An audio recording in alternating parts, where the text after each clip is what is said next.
کبھی کبھی زندگی میں ایسے لمحے آتے ہیں جہاں انسان کے پاس سوچنے کے لیے وقت نہیں ہوتا، بس دل فیصلہ کرتا ہے، اور دل کے وہ فیصلے اکثر وقت کے قانون نہیں مانتے، کیونکہ نیکی کا سفر کبھی ختم نہیں ہوتا۔ یہ کہانی ہے ایک ایسے آدمی کی جو خود کو کبھی نیک نہیں سمجھتا تھا، اور ایک ایسی نیکی کی جو اس نے خود بھی بھلا دی تھی۔ سلیم احمد فیصل آباد کے ایک پرانے محلے کا رہنے والا، نہ اس کے پاس دولت تھی، نہ سفارش، نہ کوئی بڑا خواب۔ صبح فیکٹری، شام تھکا ہوا جسم، اور رات فکر سے بھری آنکھیں۔ بیوی بیمار رہتی تھی، بچے چھوٹے تھے، اور تنخواہ ہمیشہ کم پڑ جاتی تھی۔ مگر سلیم کے پاس ایک چیز تھی جو آج کل بہت کم لوگوں کے پاس ہے۔ وہ اکثر کہتا تھا، اگر میں کسی کا بوجھ تھوڑا سا بھی ہلکا کر دوں، شاید اللہ میرا بوجھ دیکھ لے۔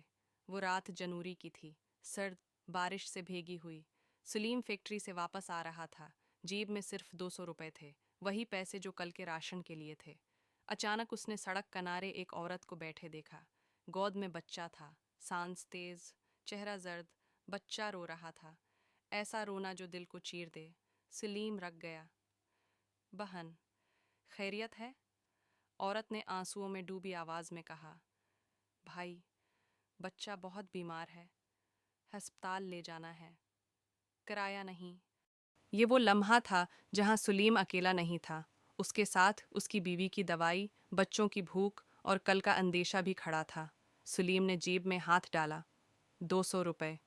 پھر اس نے آسمان کی طرف دیکھا اور آہستہ سے کہا، یا اللہ تو جانتا ہے۔ اس نے پیسے عورت کے ہاتھ میں رکھ دیے۔ بہن، بچے کو بچا لو، اللہ بڑا ہے۔ عورت رو پڑی۔ بھائی، نام بتا دو، زندگی بھر دعا کروں گی۔ سلیم مسکرایا، دعا بغیر نام کے بھی قبول ہو جاتی ہے، اور وہ خاموشی سے چل دیا۔ اس رات سلیم کے گھر چولہا نہیں جلا۔ بچوں نے سوکھی روٹی کھائی، بیوی نے کچھ نہیں پوچھا، بس اتنا کہا، اللہ تمہارے دل کو جانتا ہے۔ اور سلیم، وہ اس نیکی کو اسی رات بھول گیا۔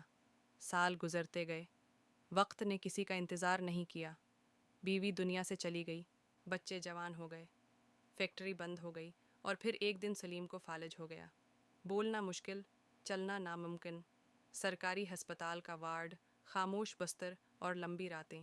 ایک رات اس نے کمزور آواز میں کہا، یا اللہ، اگر میری زندگی میں کوئی نیکی لکھی ہو تو اب کام آ جائے۔ اگلے دن وارڈ کا دروازہ کھلا، ایک شخص اندر آیا، مہنگا کوٹ، پراعتماد آنکھیں، اور چہرے پر عجیب سی نمی۔ اس نے نرس سے پوچھا، یہ سلیم احمد ہیں؟ پھر وہ سلیم کے پاس بیٹھ گیا۔ آپ مجھے نہیں پہچانتے، لیکن میری ماں آپ کو کبھی نہیں بھولیں۔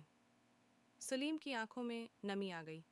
40 سال پہلے ایک سرد رات آپ نے ہمیں ہسپتال پہنچایا تھا۔ آپ کے دیے ہوئے 200 روپے میری زندگی بن گئے۔ وہ شخص رو پڑا، آج میں جو کچھ ہوں صرف اس لیے کہ آپ رک گئے تھے۔ سلیم کا علاج ہوا، بچوں کو سہارا ملا، گھر میں پھر روشنی آئی۔ کچھ مہینوں بعد سلیم اس دنیا سے چلا گیا۔ قبر سادہ تھی، کوئی بڑا نام نہیں، بس ایک جملہ لکھا تھا، نیکی کا سفر کبھی ختم نہیں ہوتا۔ اور آج اسی محلے میں ایک فری ہسپتال کھڑا ہے، دروازے پر لکھا ہے، یہ ہسپتال ایک گمنام نیکی کی یاد میں ہے۔ اگر آپ یہ سوچ رہے ہیں کہ آپ کی چھوٹی سی نیکی کسی کام کی نہیں، تو یاد رکھیں، آپ مر سکتے ہیں مگر آپ کی نیکی نہیں، کیونکہ نیکی کا سفر کبھی ختم نہیں ہوتا۔